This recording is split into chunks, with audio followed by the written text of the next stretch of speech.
The old house loomed at the end of Harbinger Lane. Dark and brooding, it sat nestled amongst gnarled trees. No one dared to approach, fearing the whispers that carried on the wind. 10-year-old Billy was different. He was a curious boy, his pockets always filled with strange trinkets. He wasn't afraid of the old house.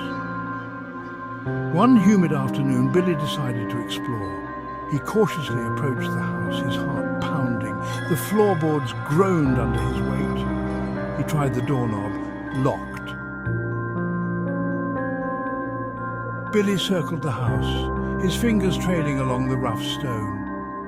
He noticed a small weathered door hidden behind overgrown ivy. It looked like it hadn't been opened in decades. He brushed aside the ivy, revealing a tarnished brass handle. He grasped it, surprised to find it cold to the touch. He turned the handle. It creaked open, revealing a narrow staircase that disappeared into darkness. A musty smell wafted from the stairwell. Billy hesitated, then stepped inside.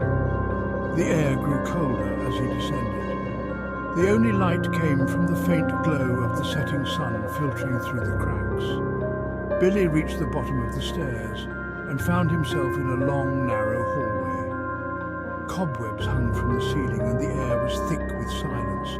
In the middle of the hallway was a single set of small footprints. Billy followed the footprints, his heart pounding. They led him to the end of the hallway, stopping in front of a door. It was slightly ajar and a pale light spilled out. He pushed the door open. The room was small and dusty, with a single window overlooking the overgrown garden. A rocking chair sat in the corner, its back to him. Billy took a step inside. He felt a presence in the room, something unseen watching him. He could hear faint whispering coming from the rocking chair. "Get out," the whisper hissed. "This is my room." Billy cautiously approached the rocking chair.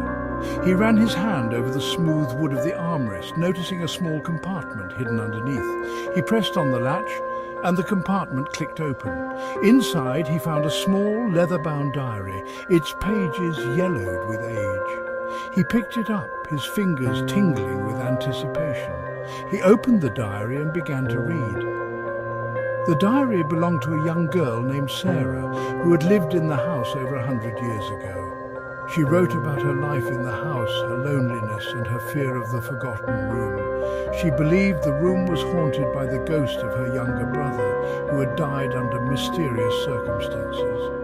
Billy continued reading, his heart pounding. Sarah described strange noises, cold spots, and the feeling of being watched. She wrote about her fear of the rocking chair, which she believed her brother's ghost would rock in at night.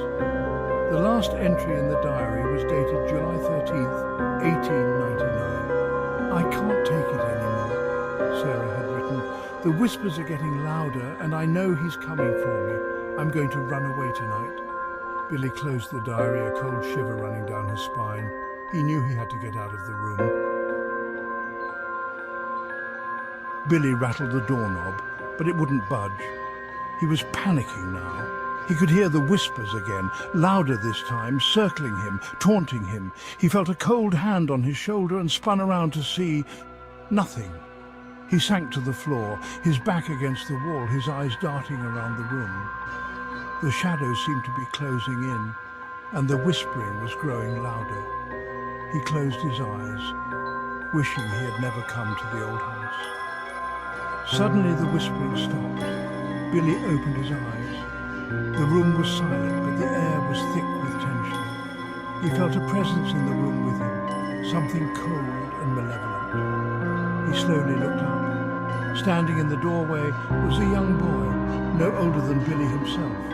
He was dressed in clothing that looked to be from another time, and his face was pale and drawn. His eyes were completely black, devoid of any light or life. "You shouldn't be here," the boy hissed. "This is my room."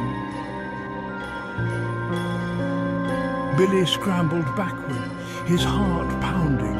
He had to get out of there. He looked around frantically for another way out, but there was none. He was trapped. The ghostly boy glided towards him, his black eyes boring into Billy's soul. Billy closed his eyes, bracing himself for the inevitable. Suddenly he heard a loud crash. He opened his eyes to see that the rocking chair had fallen over, its wooden arm splintered. The ghostly boy was gone. Billy didn't waste any time. He ran out of the room and didn't stop running until he was back in the safety of his own home. Billy never went back to the old house on Harbinger Lane.